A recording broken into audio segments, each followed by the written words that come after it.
Bonjour.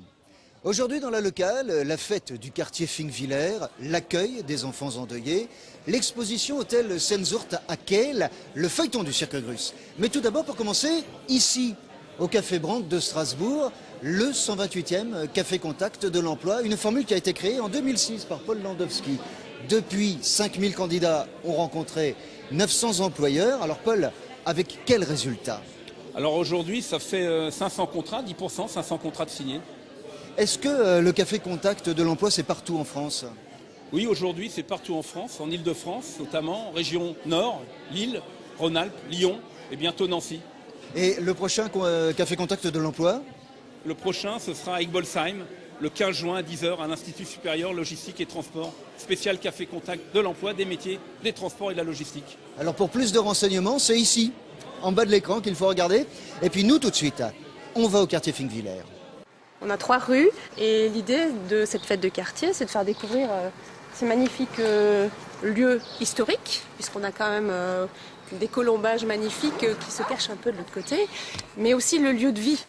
Le quartier Finkviller, c'est un micro-quartier qui, pour la 4e fois samedi, va s'ouvrir au public, puisqu'il est pour l'ensemble constitué de gigantesques et surprenants espaces clos, comme celui par exemple de cette résidence pour 3e âge, qui jouxte collège, école, communauté des sœurs diaconesses et activités de lutte contre l'exclusion de l'association Entraide le Relais. Eh bien, toutes ces personnes peuvent se rencontrer et le collectif qui organise cette fête veut montrer ce qu'elle fait toute l'année, c'est-à-dire se rencontrer et promouvoir des projets communs. Roger Siffer et Fatouba viendront en voisins chanter et compter, animation, tarte flambée, bistrot, buvette, jusqu'à tard le soir. Et maintenant, si on va au 31, rue du Faubourg National. Impossible de se tromper, sur la sonnette les mots sont directs. Écoutez le deuil, c'est le boulot de Jalmalv, c'est au 4e. On va rentrer dans la pièce où j'accueille les enfants. Une pièce aux couleurs vives, Voilà. des poufs, des jouets comme cet hôpital Playmobil et son cercueil fait sur mesure. C'est ici que se réunissent les enfants par petits groupes pour parler du papa, de la maman ou d'un proche décédé. À chaque rencontre, on déplace le train pour qu'ils sachent, ben voilà, la prochaine fois, on va travailler. Maintenant, je sais comment faire pour aller mieux, etc. Il y a du mieux une fois qu'ils sont arrivés à la station d'Essin. Ah oui, oui, oui. Ah oui, parce que là, ils en parlent, ils parlent de la mort comme s'ils parlaient d'un jouet, n'importe. C'est pour eux, c'est tout à fait naturel. Ils sont 7 bénévoles à prendre en charge les groupes de parole, des groupes d'enfants mais aussi d'adultes. Des personnes qui vivent un deuil et qui ne trouvent pas autour d'elles l'écoute dont elles ont besoin.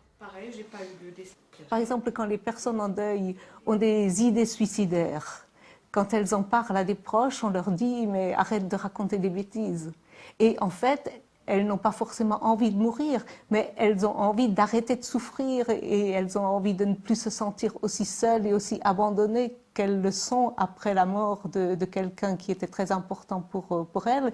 Et donc, à nous, elles savent qu'elles peuvent nous parler de leurs idées de mort et qu'on ne va pas leur faire de sermon, on ne va pas faire de la morale.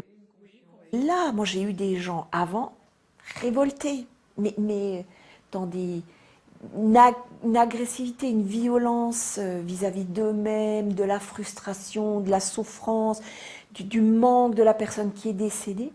Et un après suivi du groupe, mais c'est juste le jour et la nuit, quoi. Ici, on laisse libre cours à la parole. On pleure beaucoup, mais une énorme joie de vivre contagieuse anime ces bénévoles. Et avec 2000 mètres carrés, vous feriez quoi, vous ? Ilse Teipelke, elle a trouvé. La maîtresse salue les enfants qui jouent dans la cour. En fait, ce n'est pas possible. Car l'école Tula à Kehl est fermée depuis 6 ans et Ilse Teipelke est une artiste. De cette école, elle en a fait un hôtel. Mais attention, pas n'importe quel hôtel. Sur une surface de 2000 mètres carrés, c'est un établissement Sehnsucht qui s'offre à vous. Sehnsucht, tout un concept difficile à décrire. C'est typiquement allemand parce que nous avons cette âme profonde. Là, psychologiquement, on peut dire on n'est jamais dans la réalité. On n'accepte pas. Elle n'accepte pas le drame de Lampedusa, par exemple. Lampedusa, l'île sicilienne où s'échouent les migrants entassés dans des embarcations de fortune. Ça fait triste quand on voit la réalité. Alors, le romantisme, c'est une mode de fuir. À terme, cette école deviendra une maison de la culture pour le bien-être de tous. Bon, ben on est maintenant quasiment à la fin de la locale. Et quand on a la faim, on a les crocs. La mâchoire détendue. Le barrissement facile. Les animaux du cirque Grus ont quelque chose en plus que les autres n'ont pas.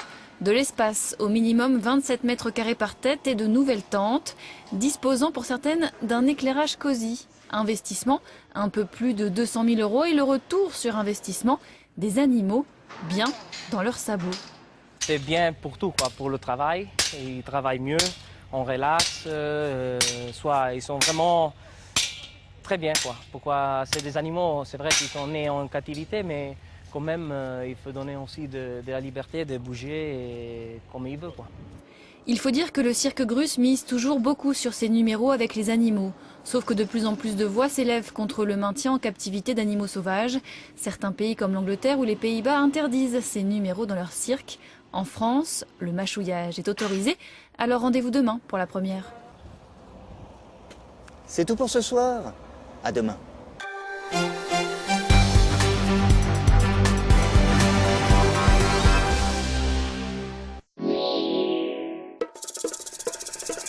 Pour tout savoir du temps, la météo sur France 3 avec le zoo d'Amnéville. Bonsoir à tous. Demain matin sur le Bas-Rhin, il pleut sans arrêt jusqu'à la mi-journée. L'après-midi, les éclaircies reviennent dans un ciel qui reste dominé par les nuages et les averses. Il fait bien frais, 9 degrés le matin, 13 à 14 l'après-midi.